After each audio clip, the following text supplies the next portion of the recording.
مسجدیں اللہ کا گھر ہیں جن کو اللہ کی عبادت کے لیے تعمیر کیا گیا ہے۔ اسلامی نقطۂ نظر یہ ہے کہ جب ہم کسی زمین کو مسجد کے لیے وقف کرتے ہیں اور وہاں مسجد قائم کرتے ہیں، وہاں نماز شروع کراتے ہیں، تو اس کے بعد وہ جگہ ہماری ملکیت سے نکل جاتی ہے۔ نہ وہ ہماری پراپرٹی ہوتی ہے، نہ وہ گورنمنٹ کی پراپرٹی باقی رہتی ہے، نہ کسی ادارے، تنظیم اور جماعت کی ملکیت ہوتی ہے، بلکہ وہ براہ راست اللہ تعالیٰ کی ملکیت میں چلی جاتی ہے۔ اب ہم کو اس میں تصرف کرنے کا کوئی حق نہیں، نہ ہم اس کو بیچ سکتے ہیں، نہ ہم وہ جگہ کسی کو ڈونیٹ کر سکتے ہیں، نہ ہم اس کا کسی سے تبادلہ کر سکتے ہیں کہ یہ جگہ آپ لے لیں، اس کے بجائے فلاں جگہ پر مسجد بنا دیں۔ اور یہ بات بھی ذہن میں رکھنی چاہیے کہ در و دیوار، فرش اور چھت یہ تو ہماری سہولت کے لیے، تاکہ ہمیں نماز پڑھنے میں آسانی ہو، ٹھنڈک سے، گرمی سے، بارش سے ہماری حفاظت ہو۔ لیکن اصل مسجد وہ زمین ہے جو مسجد کے لیے دی گئی ہے، وقف کی گئی ہے، اور وہ قیامت تک کے لیے مسجد ہی باقی رہتی ہے۔ تو اگر عمارت ٹوٹ بھی جائے، کچھ لوگ خدا ناترس لوگ غیر قانونی طور پر اس کو گرا بھی دیں، تو اس کی وجہ سے مسجد ہونے کی حیثیت ختم نہیں ہوتی۔ یہ بڑی اہم بات ہے، اور یہ بات میں اس پس منظر میں کہہ رہا ہوں کہ ابھی پچھلے دنوں سیکریٹریٹ کی، تلنگانہ اسٹیٹ کے سیکریٹریٹ کی تعمیر نو کے لیے جو پرانا سیکریٹریٹ منہدم کیا گیا، پرانی عمارت گرائی گئی، تو بہت ہی افسوس کی بات ہے کہ اس احاطے میں جو دو مسجدیں تھیں، ایک مسجد ہاشمی اور ایک مسجد دفاتر معتمدی، ان دونوں مسجدوں کو بھی گرا دیا گیا۔ یہ بہت بڑا ظلم ہے مسلمانوں کے ساتھ، اگر جان بوجھ کر کیا گیا ہو، اور یہ قطعاً مسلمانوں کے لیے قابل قبول نہیں ہے۔ ہم حکومت پر یہ بات واضح کرنا چاہتے ہیں،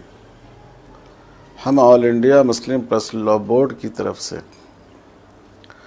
دکن اور پورے ہندوستان کے مسلمانوں کی طرف سے یہ مطالبہ کرتے ہیں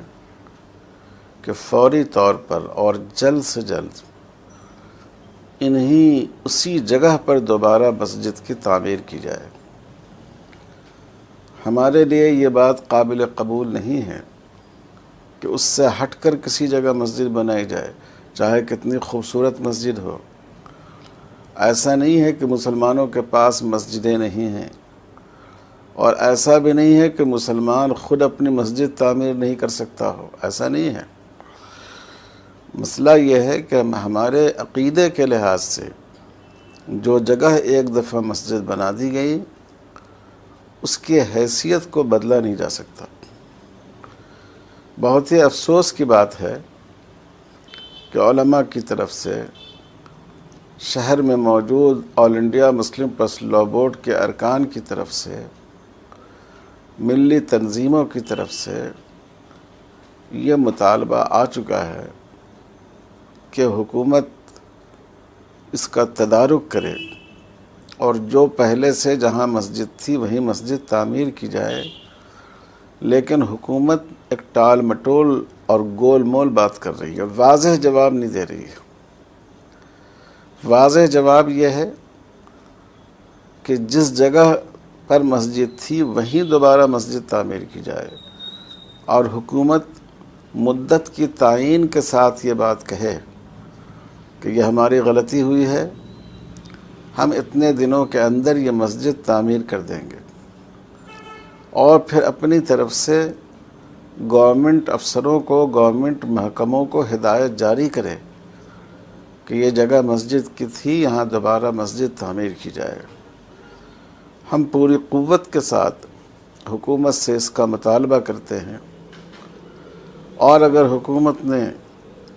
ہمارے اس جائز مطالبے پر توجہ نہیں دی اور اپنی غلطی کی تلافی کرنے کی کوشش نہیں کی، تو اس بات کا اندیشہ ہے کہ مسلمان سڑکوں پر آ جائیں اور ایک عام برہمی کی فضا پیدا ہو جائے۔ اس لیے میں حکومت سے درخواست کرتا ہوں کہ حکومت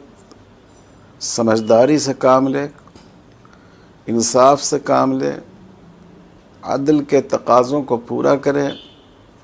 مسجد کی جگہ پر دوبارہ مسجد کی تعمیر کرے، اور جلد سے جلد کرے، ورنہ یہ بات مسلمانوں کے لیے بے حد تکلیف اور رنج کی بات ہے۔ مجھے پوری امید ہے کہ ہماری تلنگانہ گورنمنٹ، جو اپنے سیکولر ہونے کا اظہار کرتی ہے، جو اپنے آپ کو تمام فرقوں کا نمائندہ اور اس کی خیر خواہ بتاتی ہے، وہ جلد سے جلد اس سمت میں قدم اٹھائے گی۔ اللہ تعالیٰ پھر ان مسجدوں کی حیثیت کو واپس لائیں، اور ہم مسلمانوں سے بھی اپیل کرتے ہیں کہ آپ اس سے غافل نہ ہوں اور اللہ کے گھر کو بھول نہ جائیں۔ اگر ہماری اپنی زمین ہو، ایک گز زمین ادھر ادھر ہو جائے تو ہم اس کے لیے کتنی کوشش کرتے ہیں، اور اللہ کا گھر پورا کا پورا منہدم کر دیا جائے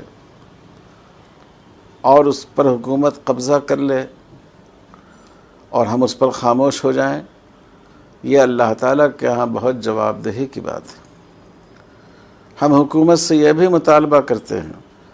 کہ اس نے اس پورے کیمپس کا جو نقشہ بنایا ہو تعمیری، اس نقشے کو سامنے لائے کہ واقعی اس نے اس میں